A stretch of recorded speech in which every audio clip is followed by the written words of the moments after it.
Hello everyone and welcome back to another mini concept, this time about special limits, and without further ado, let's just get straight into it. So, there are three special limits we're going to be talking about today. Particularly, all of them are going to be describing when x is approaching 0. So the first is sine x over x. There's also 1 minus cosine x over x, and e to the power of x minus 1 over x. This can also be written as t or whatever value. What matters is that they are equal here. So the first special limit, sine x over x is equal to 1. The next one, 1 minus cosine x over x is equal to 0. And e to the power of x minus 1 over x is equal to 1. Now, what does this mean? How do we use these special limits?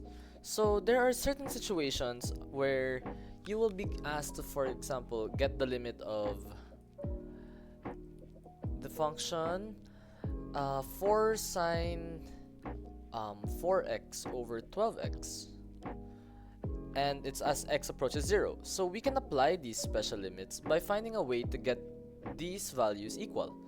And the way we can do that is by simply breaking down this this term or this function. So we can separate 12x into 4x times 3, so that we can have a version of the function that's similar to the one on the left here. So what we can do now, we can write that as 4 over 3 times sine 4x rather, over 4x.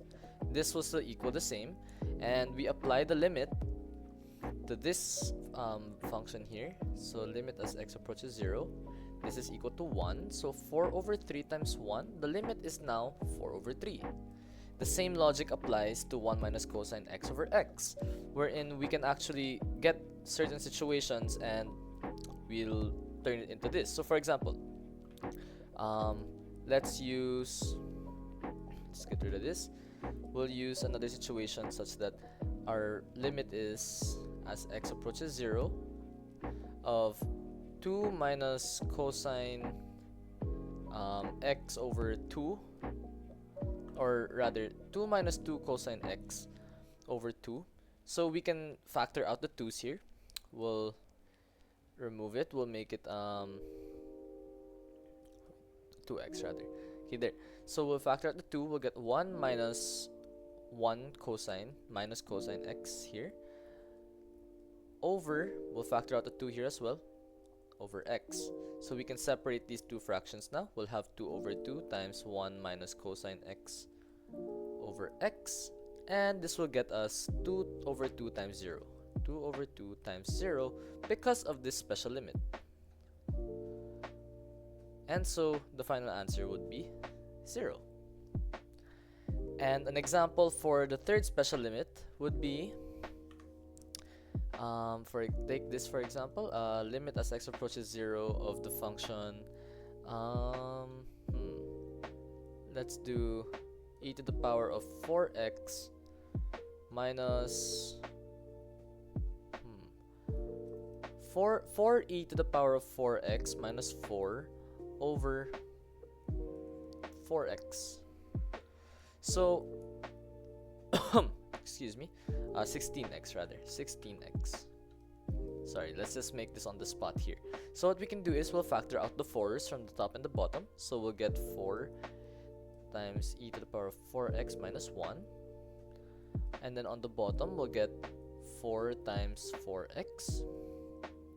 And we can separate them. We'll get 4 over 4 times e to the power of 4x minus 1 over 4x. We know that this equals 1, so we'll basically just get 4 over 4 times 1, which is equal to 1. And so those are our applications of special limits. They're quite simple really. It's just about separating the different terms and finding them in their base form, or in an alternative form wherein they're still the same.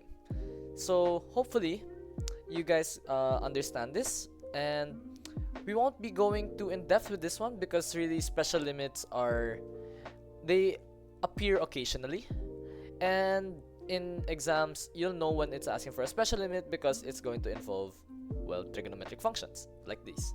And hopefully, when that time does come, you guys understand that all the steps here is to just separate the fraction or split it up into a way where it's similar to their base forms here.